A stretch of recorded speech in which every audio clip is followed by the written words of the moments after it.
Stand up. Hello, friends. I'm back from Nevada safely, and I've got Dr. Christina Greer joining me today. A great conversation, as always. That begins at 30 minutes into today's show. But I also have your headlines and clips from the weekend, and oh, what a weekend it was. How are you? Thank you very much for pressing play, for subscribing to the show, for supporting the show with a paid subscription. You know what I should say more than I ever do is that this show doesn't have any commercials, and I'd like to keep it that way.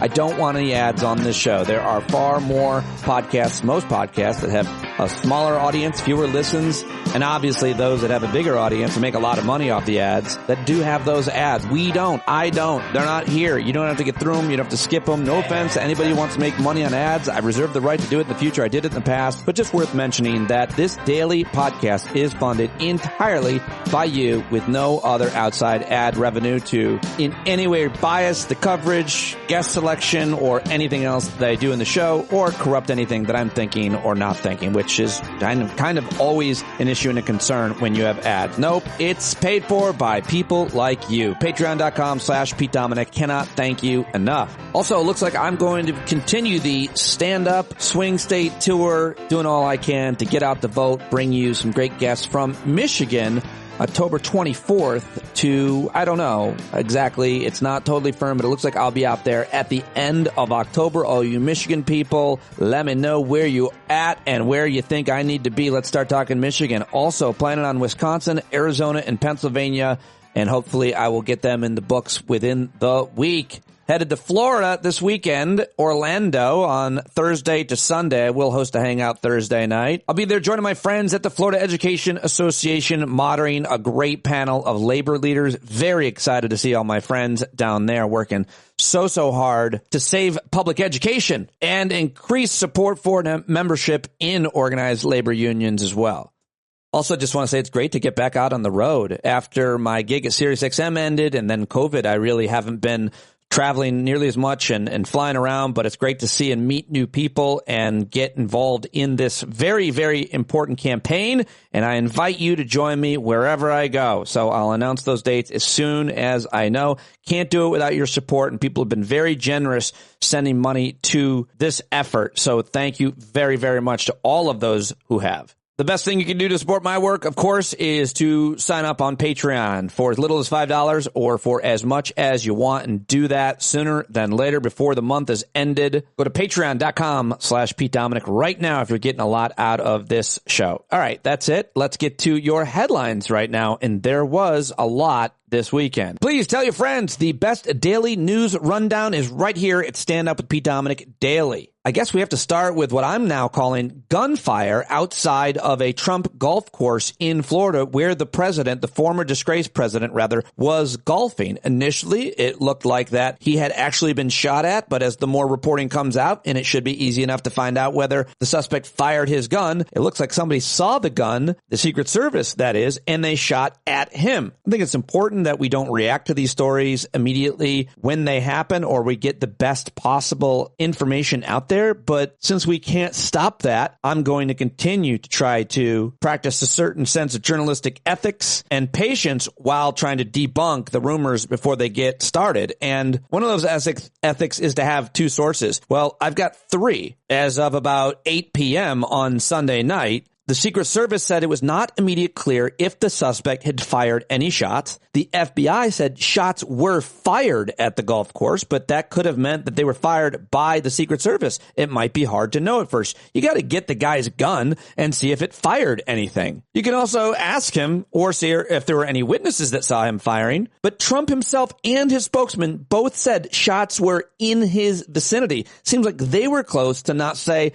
that they were shot at. Now, I might have missed something. I may very well have, but those are three sources that I think are reliable and somewhat maybe in dispute or on the same page. The language being used by media, journalists, and everybody with a social media account really matters right now. Who knows what this guy believed? He was white. He was 60. Was he from North Carolina? Was he from Hawaii? Was he Republican? Was he a Democrat? There's posts that are anti-Trump. There's posts that are anti-vax. There's pro-Ukrainian posts. It seems that this guy was mentally unhinged somehow and that he had a criminal past. The bottom line to me is that he got his hands on an AR-15. And how should a guy like that be able to own a gun like that with his record? I think that's the problem. The gun laws in Florida, you don't need a state permit required to purchase a gun. There's no registration required, no assault weapons law, no magazine capacity restriction, no owner license required, no permit required for concealed carry, no background checks even for private sales. That's Florida. It's the Wild West out there. And I'm very excited to come down and see you all this weekend. And the other thing is, of course, it's being blamed on the rhetoric of Democrats and even Kamala Harris. But the bottom line is, do you know any liberals who want Trump harmed? No, we want him to be beaten in November. Dana Goldberg tweets, I need a Democrat in Congress to propose the Save Donald Trump's Life gun reform bill so the Republicans either have to pass it or go on record that they don't care about protecting Donald Trump. The idea that anybody serious on the left would support the assassination or even any violence against Trump is absurd. We all know that all of our work, or much of it, what we believe in, would be destroyed, and things would only get worse for progressives if it was somebody who is a noted Democrat or progressive. And maybe this guy is, and that would be terrible, but we don't want that. Oh, that, and we're against political violence, much less most violence on the left. Dan Savage tweets, if we're going to live with piles of dead kids in schools, we're going to have to live with assassination attempts too. And Tim Wise says, if this shooting near Mar-a-Lago turns out to be real and there was some kind of AR involved, please remember, MAGA, where it up to us, these weapons wouldn't even be available. So you can blame yourselves and the risks being created for your cult leader. And of course, the other news over the weekend around Trump was that there was a tremendous amount of news around Trump. Pete Buttigieg says, cats, dogs, geese, Laura Loomer. Look, now he's attacking Taylor Swift. Like the last season before a show gets canceled for getting over the top and at the same time, boring. This election is about jobs, wages, climate, healthcare, abortion. Not his show, your life. David Roberts tweeted in response to that, it's getting very difficult to determine which MAGA fiasco is supposed to be a distraction from the other MAGA fiascos. And that's just what has happened in Ohio with all of this horrific, vile, racist, now creating violence and bomb threats at least 3 days in a row in Ohio against Haitian immigrants who are here legally and contributing positively to the community that they live in. It's outrageous. It's disgusting. It's reprehensible. It's disgraceful. A U.S. senator representing Ohio fabricating a threat, putting his own people in danger. I can't imagine this has ever happened before, but J.D. Vance should resign in disgrace was my tweet about it this weekend.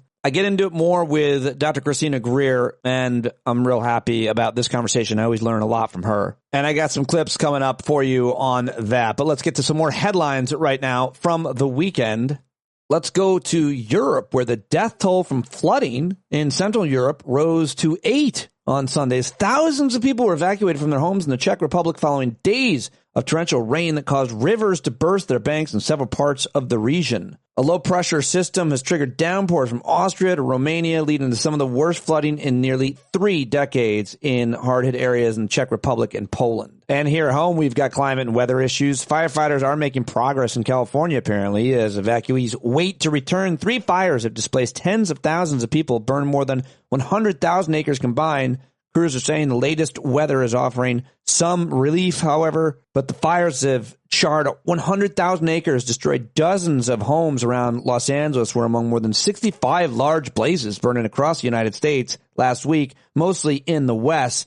Amid this horrific, terribly hot summer, wildfires have torn through more than 7 million acres land nationwide this year. But don't worry, if Trump is elected, he's going to bring all the water, all the most beautiful, crystal clean water to put out these fires. And if he's not, then I guess he's going to the fires are going to continue to destroy people's homes, property, and lives. Yesterday, Russia's defense ministry said it defeated a fresh wave of Ukrainian drone attacks over the west of the country. Ukraine's Air Force said Russia fired 2 ballistic missiles, 1 cruise missile, and 14 Shahed UAVs into the country Saturday night. The cruise missile and 10 Shaheds were shot down by air defenses. The wars continue to rage in both parts of the world. Obviously, I try to report on them pretty much every day as they develop. Now let's come home to the U.S. Astronauts on the SpaceX capsule Polaris don That's the name of it, Polaris Dawn, splashed down in the Gulf of Mexico after completing the first commercial spacewalk. Yeah, so I guess this billionaire, his name is Jared Isaacman, and his crew came back yesterday after a 5-day trip that apparently lifted them higher than anyone has traveled since NASA's Moonwalkers. The SpaceX capsule splashed down the Gulf of Mexico near Florida in the pre-dawn darkness with the billionaire, 2 SpaceX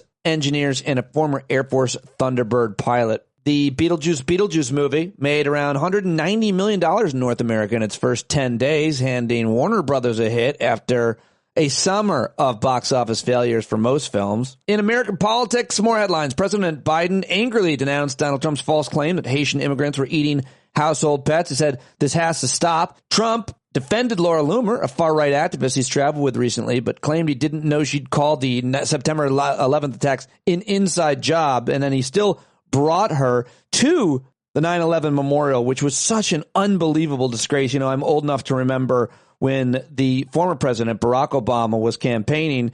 He was connected to his former reverend's comments from years before that. Now Trump is traveling with and giving credibility to a racist, conspiracy theorist, 9/11 truther who thinks that 9/11 was an inside job. So pretty disgusting. President Biden apparently likely to delay his final decision on whether to block the sale of U.S. steel to a Japanese company until after the election. Seems like politics are probably at play with that decision.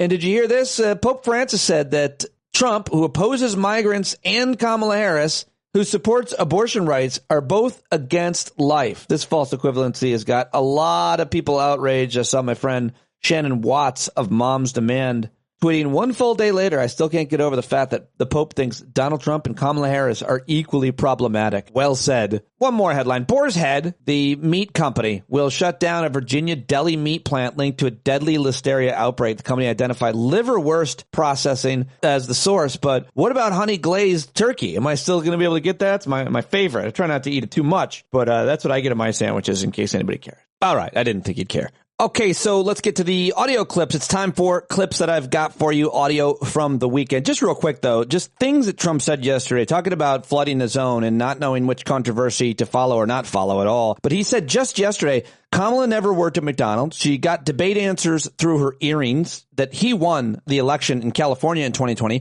that if elected again, he'll deport Haitians to Venezuela. He's going to send them to a different country. I think he thinks Haitians are from Venezuela. He said ABC News should have its license revoked. He will withhold disaster relief to states if governors aren't nice to him. The U.S. auto industry is dead. Israel will be obliterated without him. Trump media stock is hot. Kamala wants to draft people for World War III. The stock market is breaking records because of him. She got the debate questions in advance, and he's not going to help the GOP nominee for Senate in California because Steve Garvey is who it is. He won't kiss the ring. So that's just what Trump said yesterday. And here's what his vice presidential candidate continued to say, disgracing himself. He was on Meet the Press on NBC. He was on CBS and Face the Nation. And he was on CNN with Dana Bash. All three female anchors, I think, beat him up pretty good by asking him simple questions. And here is the first cut from CNN's State of the Union with Dana Bash.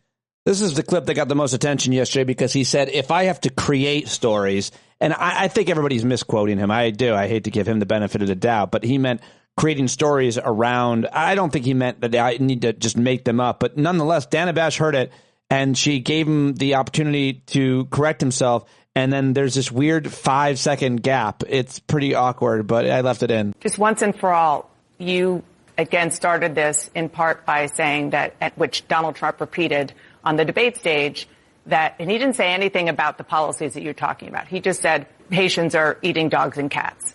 Can you affirmatively say now that that is a rumor that has no basis with evidence? Dana, the evidence is the first-hand account of my constituents who are telling me that this happened. And by the way, I've been trying to talk about the problems in Springfield for months, and the American media ignored it. There was a congressional hearing just last week of angel moms who lost children because Kamala Harris let criminal migrants into this country who then murdered their children. The American media totally ignored this stuff until Donald Trump and I started talking about cat memes. If I have to, but it wasn't just a meme, create create stories so that the American media actually pays attention to the suffering of the American people, then that's what I'm going to do, Dana, because you guys are completely letting Kamala Harris coast. You had one interview with her. You talk about pushing back against me, Dana. You didn't push back against the fact that she cast the deciding vote on the Inflation Reduction Act, which is why a lot of Americans can't afford food and housing. You just said that you're creating a story. We ought to be talking about public policy. Sir, you just said that you're creating the story. What's that, Dana? You just said that this is a story that you created. So the eating dogs and cats thing is not accurate. Dana, it comes from firsthand accounts from my constituents. I say that we're creating a story, meaning we're creating the American media focusing on it. I didn't create 20,000 illegal migrants coming into Springfield thanks to Kamala Harris's policies. Her policies did that, but yes, we created the actual focus that allowed the American media to talk about this story and the suffering caused by Kamala Harris's policies. So did he accidentally admit that he created the stories, or do you take him at his word on the second part of it? I bet you don't. All right, now here he is with Kristen Welker answering the claims, the horrifically racist bullshit that Laura Loomer wrote about would happen if Kamala Harris was elected. There'd be curry coming out of the White House and all the rest of this horribly racist, vile nonsense. He had to answer for that. And, of course, his wife is Indian American. So here's that. I've been talking to allies of former President Trump who are frankly outraged. They're alarmed that Donald Trump has been traveling with Laura Loomer. She is someone who says she supports white nationalism. She spread conspiracy theories, including that the September 11th attacks are an inside job. She recently said that Kamala Harris, whose mother was Indian, if she wins in November, quote, the White House will smell like curry. Senator, you are married to an Indian American woman. What was your reaction to hearing those comments specifically? Well, Kristen, I want to go back to what you said about Haitian migrants to begin with, because you didn't give me a chance to respond. Look, we don't blame the Haitian migrants for coming to Springfield. We blame Kamala Harris for opening the American southern border and inviting 20,000 people to get dropped in a small Ohio town. Now, you asked about Laura Loomer. Look, Laura Loomer is not affiliated with the Trump campaign. She said something about curry in the White House that I first read about this morning, actually, because I knew that you would ask me about it.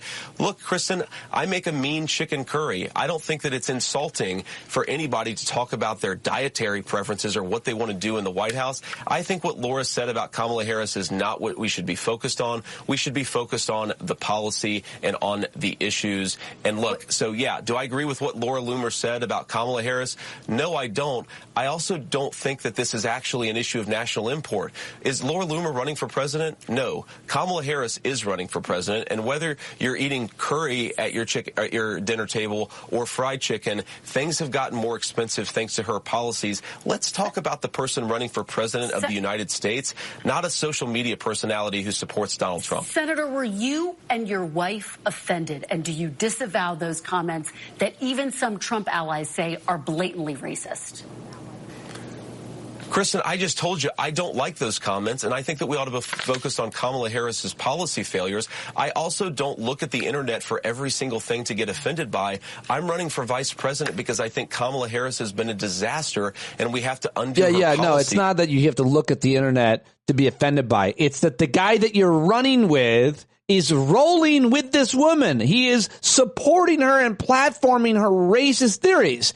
So are you offended by that?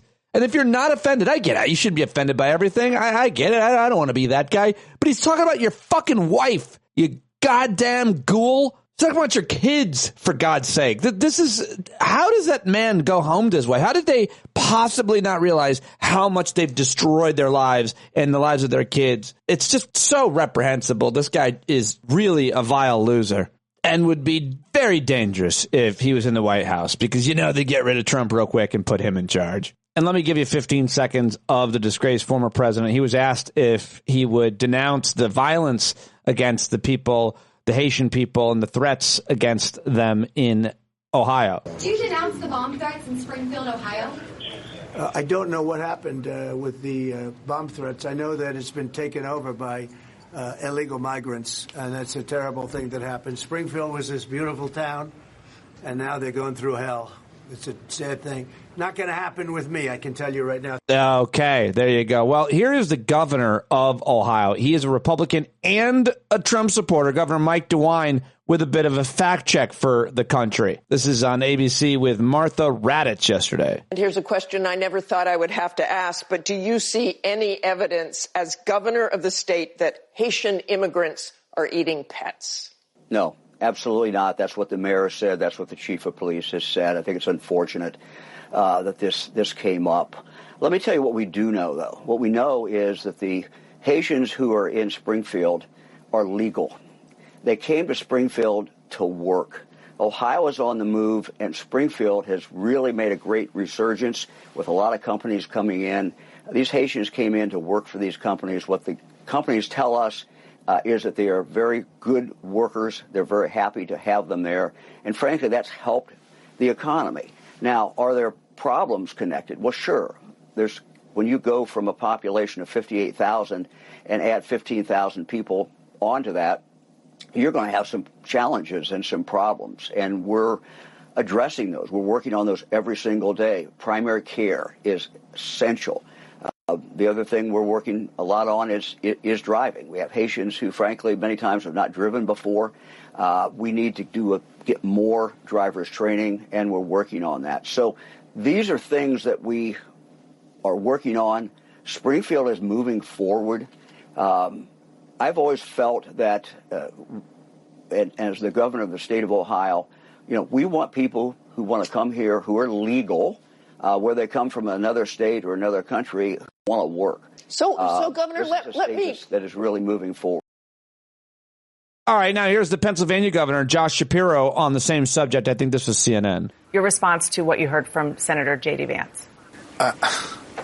Dana, that was bonkers. Listen, the governor of Ohio, the mayor of that town in Ohio, has said this is all made up. These are all lies. There's no truth to it. And the United States Senator from Ohio just came on your show and blamed his own constituents for his own lies. This guy's so pathetic, but the thing is, it is dangerous. There is a causal connection between the BS that J.D. Vance and Donald Trump spew and the safety and security of the American people. When they go out and they lie about this stuff, they put their fellow Americans at risk. J.D. Vance should be ashamed of himself. He knows better. This guy, whether he's on your show or he's in some sports bar where, by the way, a total pick-me in that sports bar the other day, he just doesn't understand the power of his words, the power of his lies, and those lies are putting people at risk. This is dangerous stuff. I know it started because they wanted to just distract the American people from their failed policies and their chaos, but this has now taken on a life of its own because of what they incited, and people's lives are at risk because of J.D. Vance. This guy should know better. It's shameful what he did. Oh, he knows better. He knows better. That's the only part I disagree with him on. That's Josh Shapiro, of course. Here is Tim Walz, the governor of Minnesota, and Kamala Harris is his vice presidential running mate, and he is campaigning in Wisconsin over the weekend. Here's what I'm most proud of. I'm proud with our side of things. While Donald Trump spent his time whining, crying, grievance filled. Oh, they did me wrong. They did me wrong. It's difficult to be born with millions of dollars. It's difficult to not pay your bills. It's difficult to have the Supreme Court say you can do whatever the hell you want with no consequence. Apparently that's difficult for him. Kamala Harris spent no time doing that. She talked about you, and she talked about the future. She talked about the future. There you go. Tim Walz yesterday in Nevada. And now let's go to another governor supporting Kamala Harris. This is of Maryland, the great Wes Moore. I want to start on where we left the conversation with the senator from Ohio, J.D. Vance. He argues that talking about this strain on the local community from migrant populations should not be dismissed as racist by the Harris campaign and should be discussed on its merits. What do you make of the continued push to focus the conversation here? Well, I mean, there's a remarkable amount of not just inaccuracies, but dog whistling that we heard from that. But, you know, of all the many things that I think were really problematic with what Senator Vance said, when at the end of the interview, when he started talking about just some local elected official and what they have to say, these are people who are closest to the ground. These are the people who are closest to their constituents. These are public servants, and these are partners inside the work. And in the case of that mayor, that's a Republican who's saying that this isn't about politics, and it's not about politicizing this issue. We know that to be able to address these issues, and particularly big, complex issues like the border crisis that our nation continues to confront, we have to do it in partnership. And I think when you're hearing those kind of comments from someone who's aspiring to be the vice president of the United States, I think for all of us as local and statewide elected officials, it just gives a sense about how he views partnership and how he views the intelligence that's coming from us who are on the ground having to deal with these challenges. The governor of Ohio, a Republican, also again today said the claims being made there were not borne out by fact. Yeah.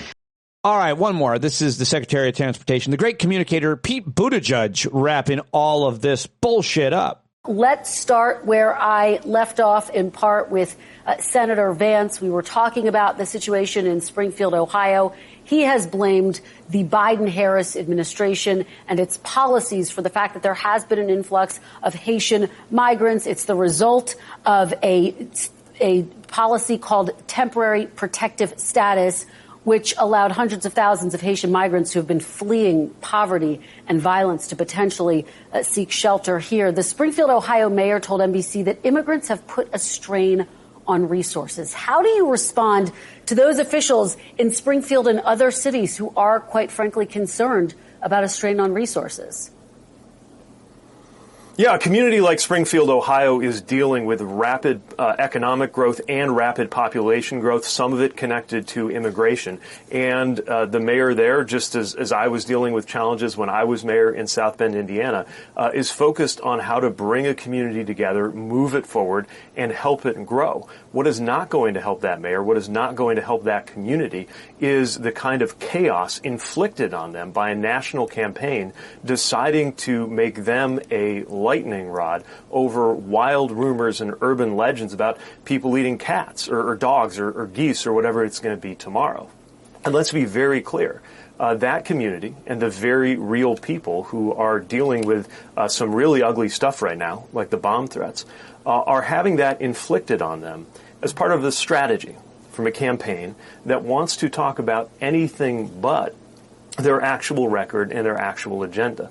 Donald Trump and J.D. Vance cannot afford for this campaign to be about things like how Donald Trump eliminated the right to choose and continues to leave the door open to signing a national abortion ban. They definitely don't want this campaign to be about things like how we had a manufacturing recession under Donald Trump and what we have to do to keep the manufacturing boom that is going on right now going. These are not things they want to be talking about. Obviously, they don't want to be talking about the particulars of the Trump-Vance healthcare plan because they don't have one. They have this so-called concept of a plan that he keeps saying is around the corner. He's been saying that, I think, for 9 years. So they need to get us talking about something else. The crazier, the better. And they go for something that is so outrageous that you actually can't ignore it. The media can't ignore what's going on because very real pain has been inflicted and fear, by the way, on people in this community and other communities around the country. Yeah. And yet,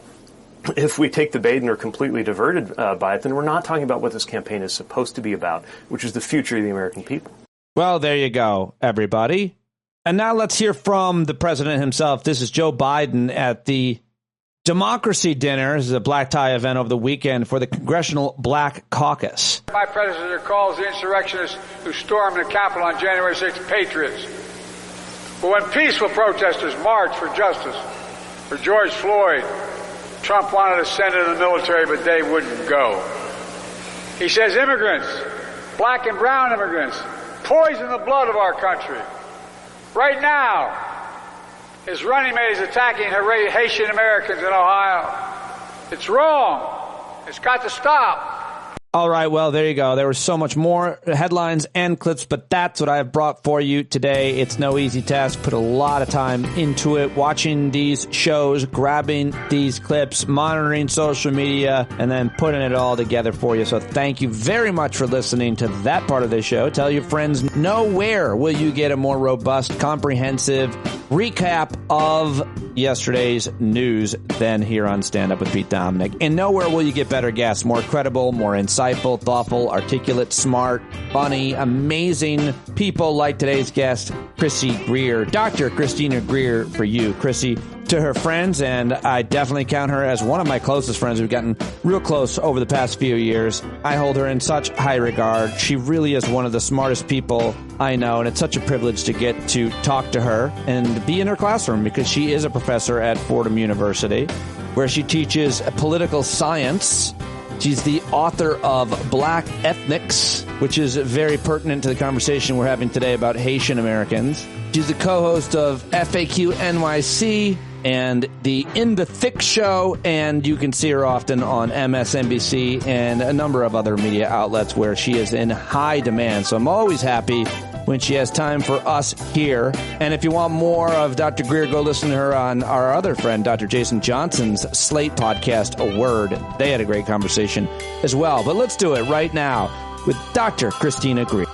Just the person I wanted to talk to, just the scholar I wanted to talk to. Dr. Christina Greer joins me. It's great to have you back. We haven't talked on the podcast since shortly after Kamala Harris stepped up, after the switch. So lots to discuss with you. All right.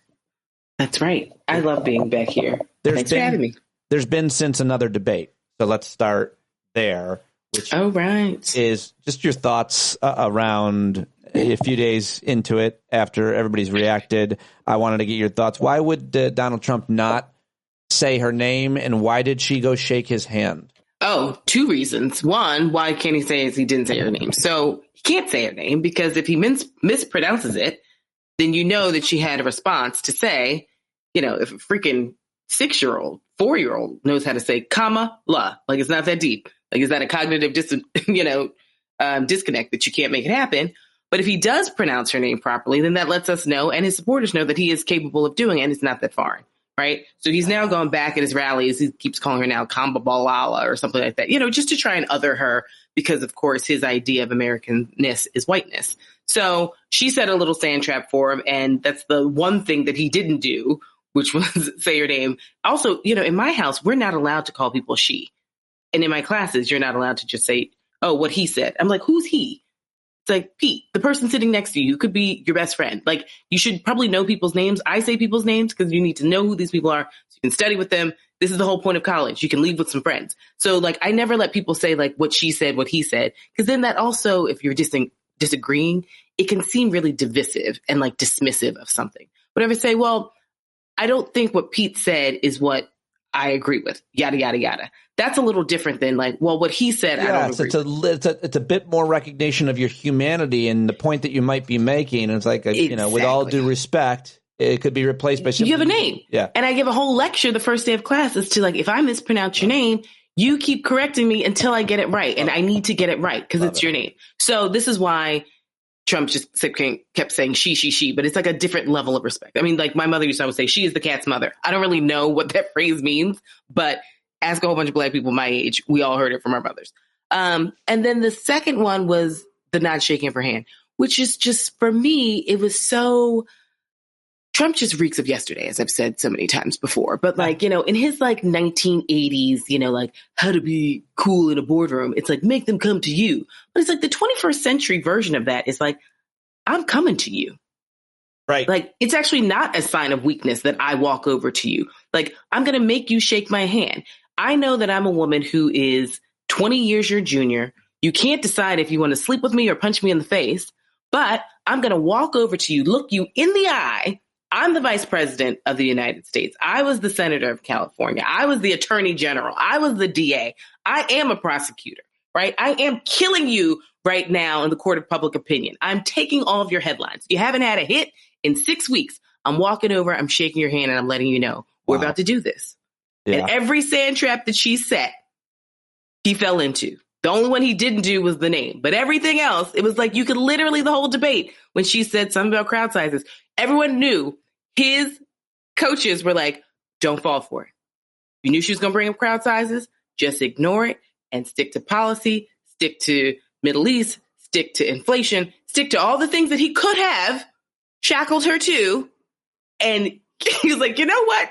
It was like a Kanye video where he's like, you saw him, it was like, nope, can't do it. It's like, can't let it go. Can't let it go. Yeah. And then the rest is they're eating the cats, they're eating the dogs, which is horrendous. Yeah, well, I'm going to get to that. I'm going to get to that for sure. But just one more thing about the debate in terms of the outcome of it. And I wonder if you think that her performance did anything or meant anything to those who might have already had opinion. Maybe some folks didn't. It was their first real introduction to her on that debate stage. And I would imagine a lot of those folks watched it on clips. So it's almost fair to interpret what those clips were.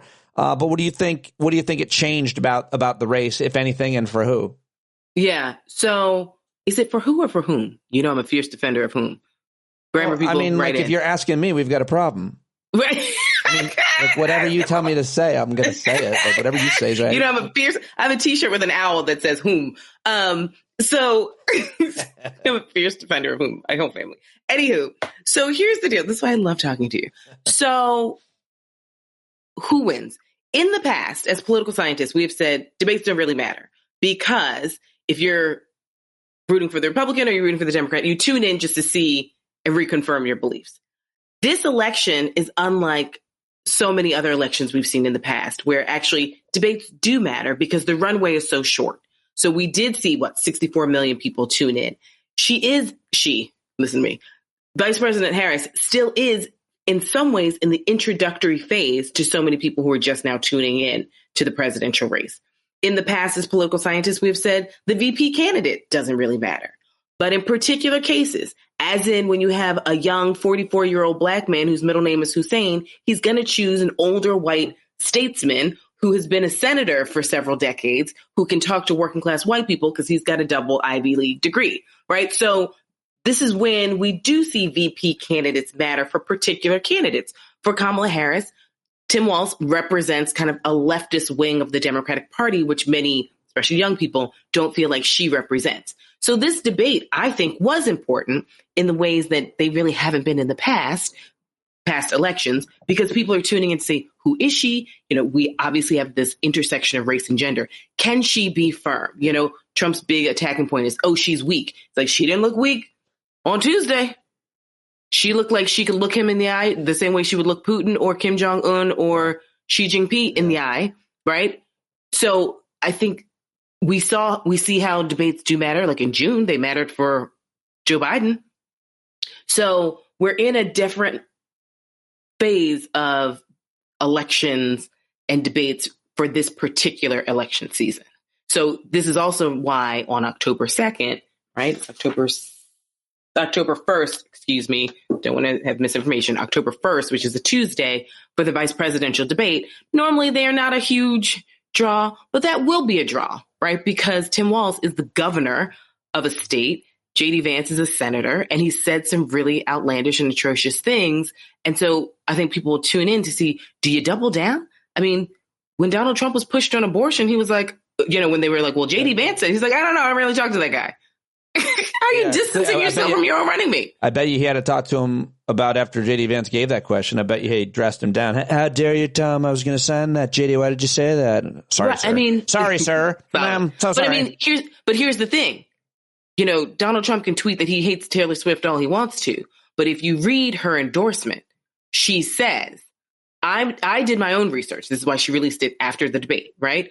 And similar to when Kamala Harris says, I implore you to go to one of Donald Trump's rallies. Right. Not, I think the rallies are small and they're boring. I implore you to go see for yourself how boring and whack and small this man is.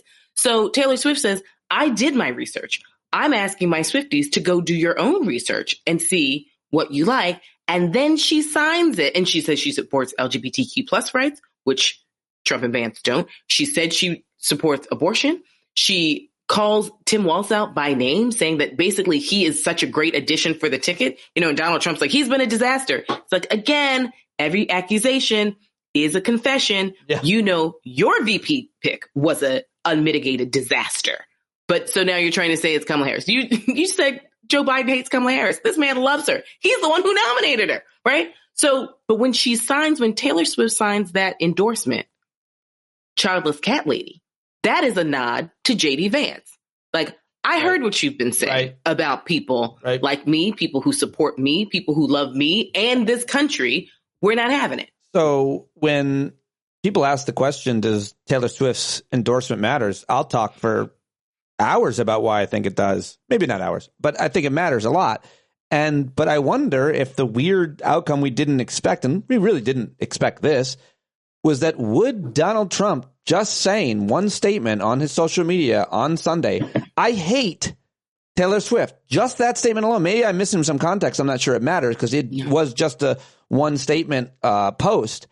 Does that matter? So maybe her endorsement doesn't matter as much, but maybe his hatred for her as a result of his endorsement does matter.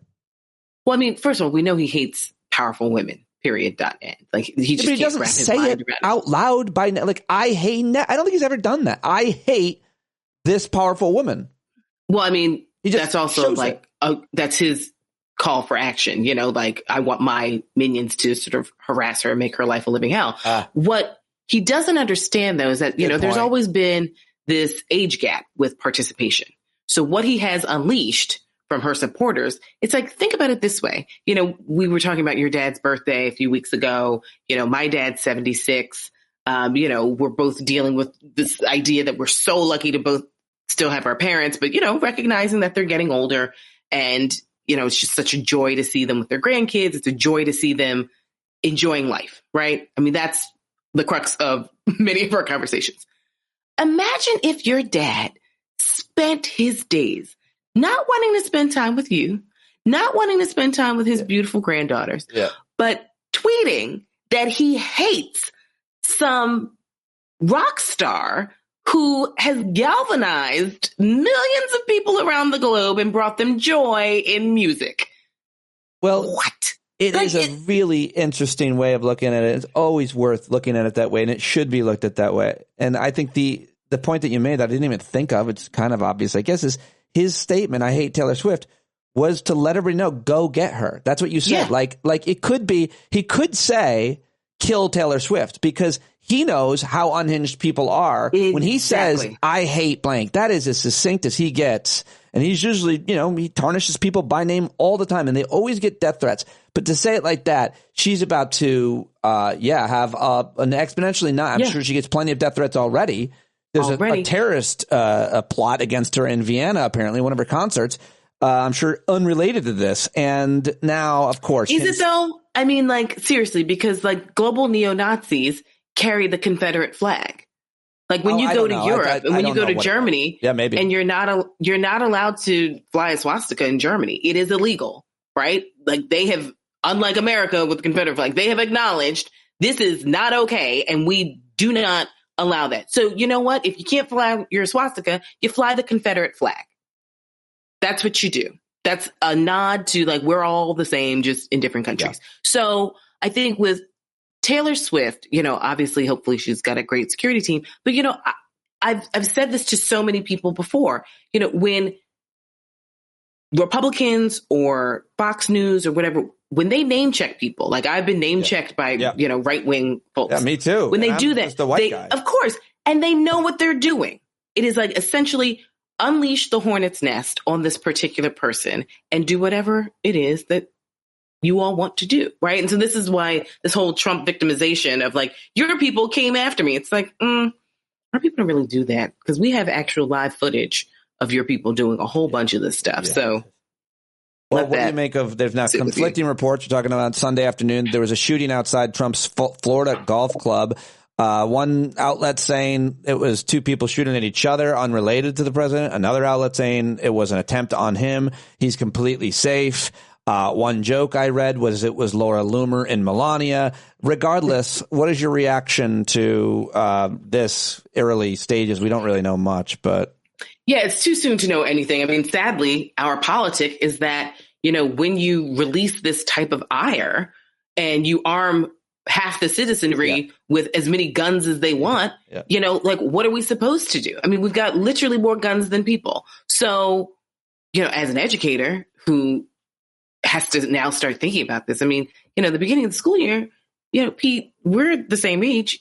I talked to my students. I was like, hey, you guys grew up with active shooter drills. I didn't. Yeah. I was like, you're more prepared than I am. I look to you, sadly. I was like, because I'm constantly harassing the higher ups at my university to say, what is the plan?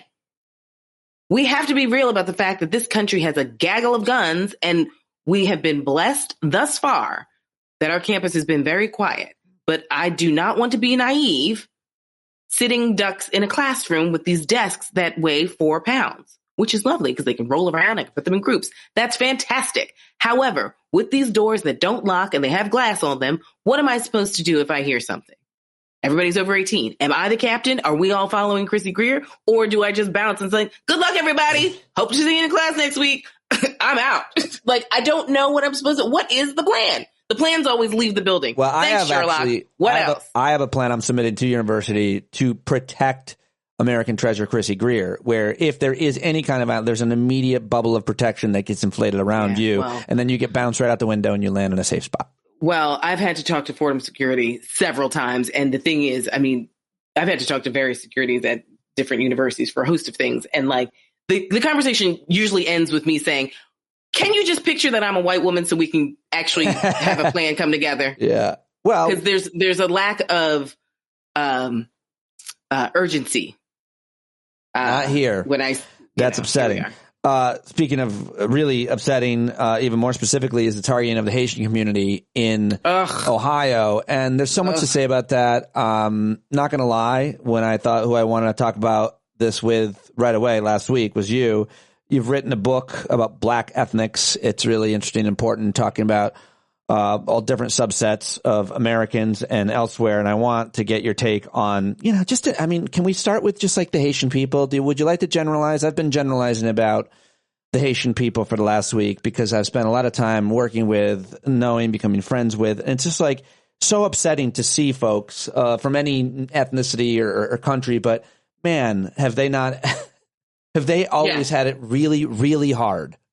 Yeah. Well, I mean, and I think the person also that you would want to talk to is your good friend and colleague, Elie Mystal, who's written some great things in The Nation about this. He's also Haitian American.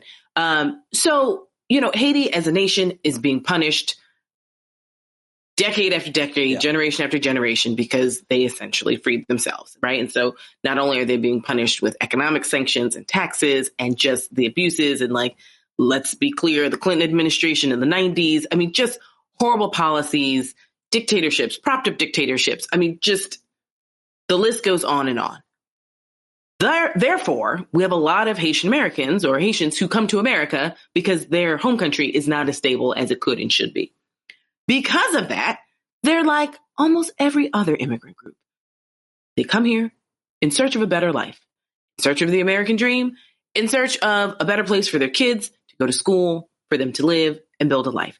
That's it. That's literally what 98% of all immigrants want. And I would argue you could say this about the Irish and the Italians if you wanted to, too. The only other thing I would add is, and they generally work harder. Immigrants, new immigrants to the country, they get hard jobs and they work hard at them. I'm generalizing, but crime is down in those communities, especially in undocumented communities. But that's not even the population we're talking about, right? Because undocumented communities, they're like, we don't want any smoke. So those tend to be some of the safest communities. So the residents in Ohio, when you talk to the business owners, when you actually talk to people, not just this whisper down the lane, he say, she say, Facebook posts, when you actually talk to real employers, they're like, listen, we were dealing with a population shortage, right? We were losing people. And so there goes your tax base. All these other things start to crumble.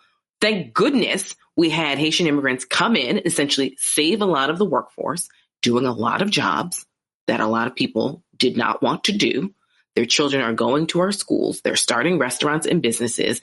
And actually, hey, just like all the other European immigrants before them, surprise, surprise, they contribute to the fabric of our small community.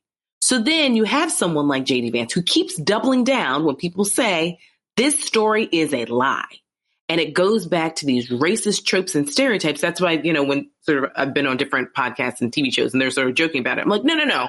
Because we know, I grew up in the 80s, but Haitian kids were beat up and harassed based on, assumptions of what went on in their home countries. Same with students who are from the continent of Africa. So we're seeing, death threats to businesses. We're seeing neighbors getting these basically Klan leaflets to say, go home, immigrants aren't here, and essentially a number to join the Klan. We're seeing kids being harassed. We're seeing women being harassed. Someone was, targeted on the street. And so even a parent, I'm blanking on this gentleman's name, whose son was hit by a Haitian immigrant by accident in a car accident. I saw that video. A horrific, as a parent, right? You don't even want to ever wrap your mind around the fact that your child's going to die in a car accident. Well, I think the way I say it is when your child dies, like in Sandy Hook, the only thing that makes it worse is people saying things like that, lying about how they died or who killed them, or using your child's death. When you knew, when you're trying to heal, you would teach this to me somehow in your eloquent ways, but when you were trying to heal from a horrible tragedy, this only makes it worse. And your child, this is what, I'm so sorry I'm blanking on this man's name. When he says, my child was a ray of light, my child would never want his name to be used as a divisive topic to tell other people that they're not welcome. It's an accident.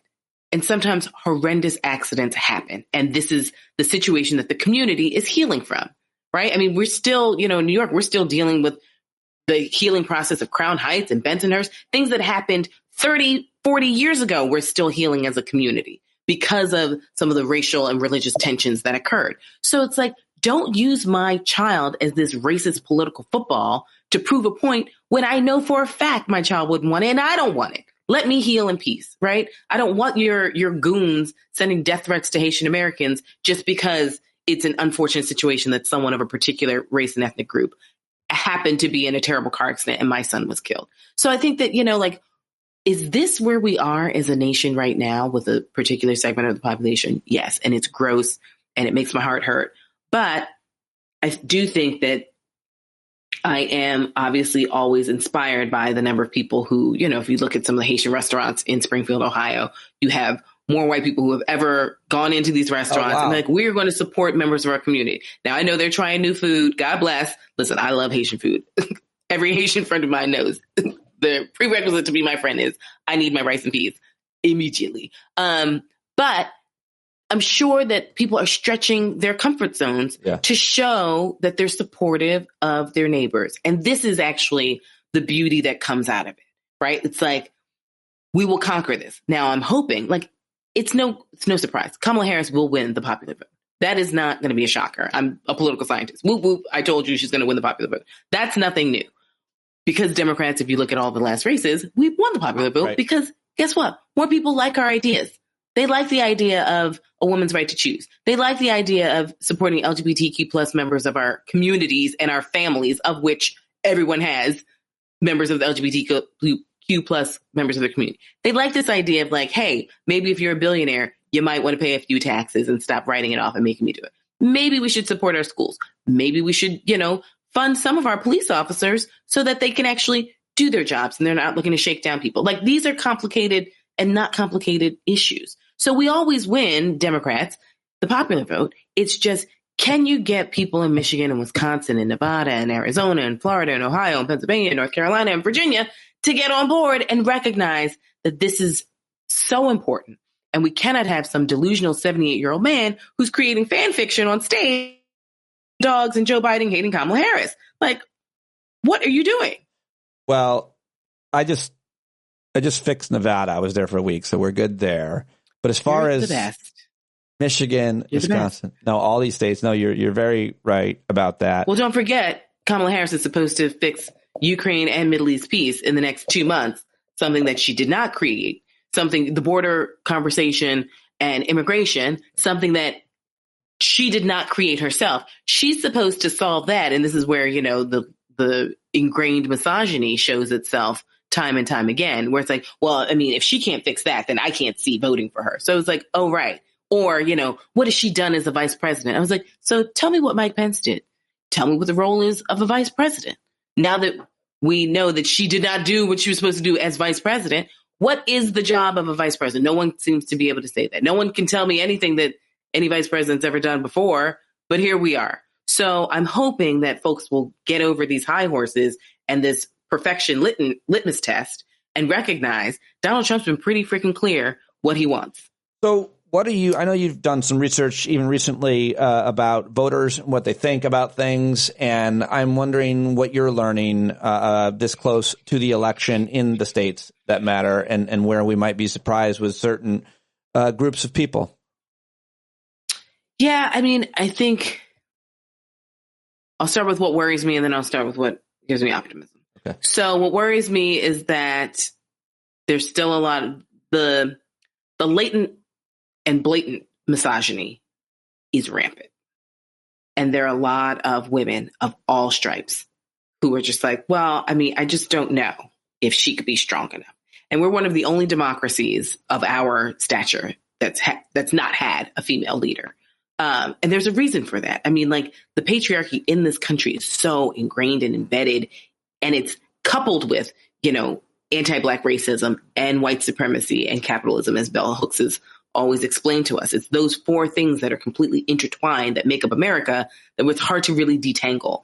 So that does worry me because it's not Barack. Just real quick, why do you focus on the misogyny of women right away and not men? Because it's a given? Yeah, that's a given. And like there's more. There's almost more. It's almost more. Well, sort of like, well, if a woman's like, I don't think she could be a leader. It's like, do you think you could be a leader? Well, I understand. I just was making sure that. Yeah, I mean, like men, it's sort of like, sort of like when Black people are racist against Black people. It's like I'm assuming white people know. Like I expect that out of white people. I don't expect that out of you, right? Black person. So women voting against their own interests. Yeah.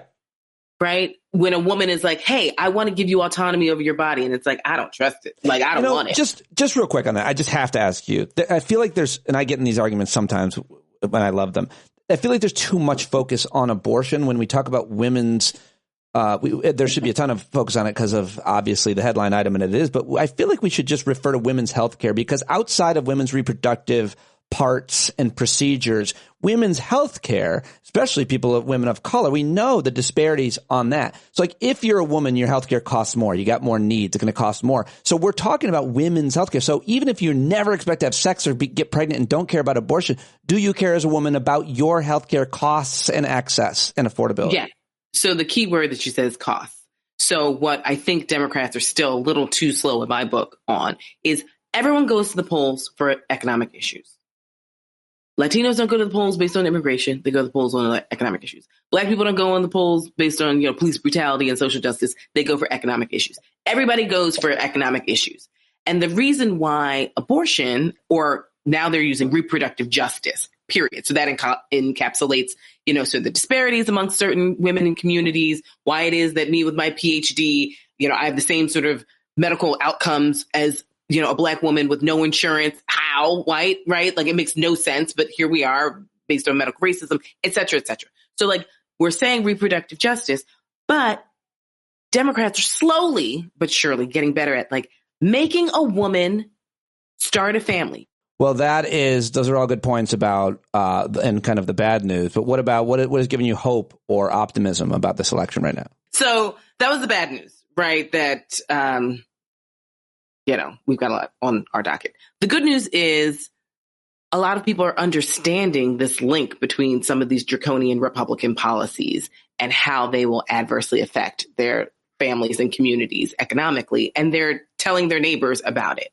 And I'm hoping that in the certain swing states that we really need people to talk about this, that a lot of folks, white people especially, since they are the vast majority of the electorate, are having these hard conversations, sort of the way Tim Walz has framed it. It's like, listen, I got a lot of diversity in my family when it comes to partisanship. I'm trying to help them understand why it is we need to go in this direction economically.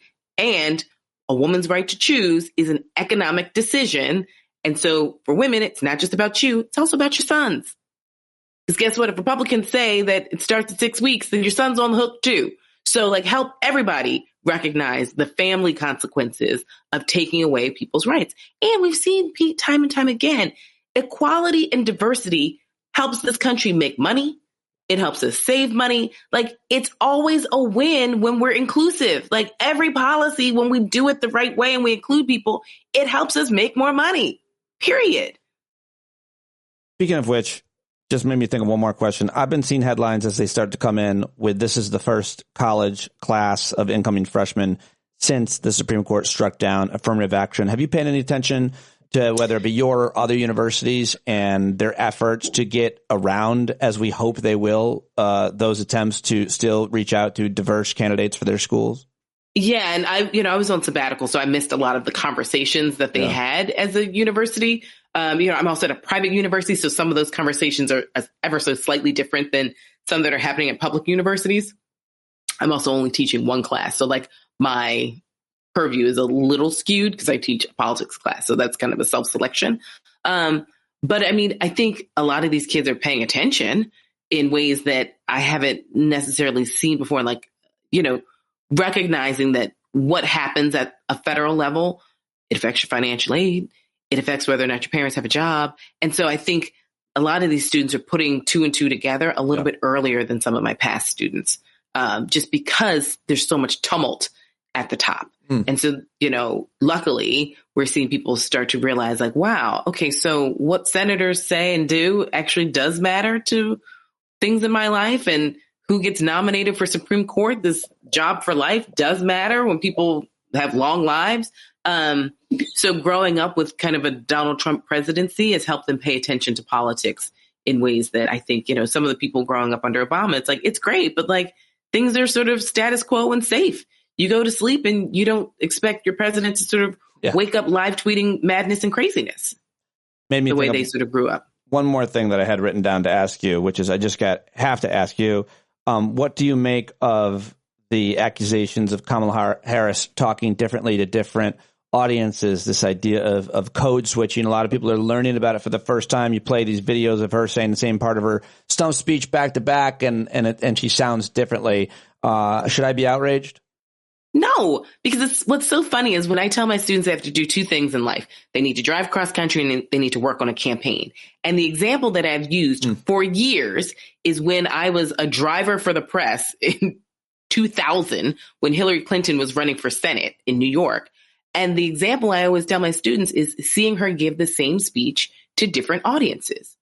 And so when she's at a small church on the Lower East Side versus an Emily's List event with top donors versus, a student group versus a community group, it's like I saw her give the same speech over and over again as the driver of the press, and the intonation changed. And we know that she and several other candidates, right? When you go to your Southern friends, and sometimes it's subconscious, but you just talk a little differently when you're with people in the South. And, it's just, we all do it. Yeah. Like, I came back from London talking about my schedule. What are you going to do? But like, Black people have to do it. How I talk to you, Pete, is not how I talk on MSNBC. Right.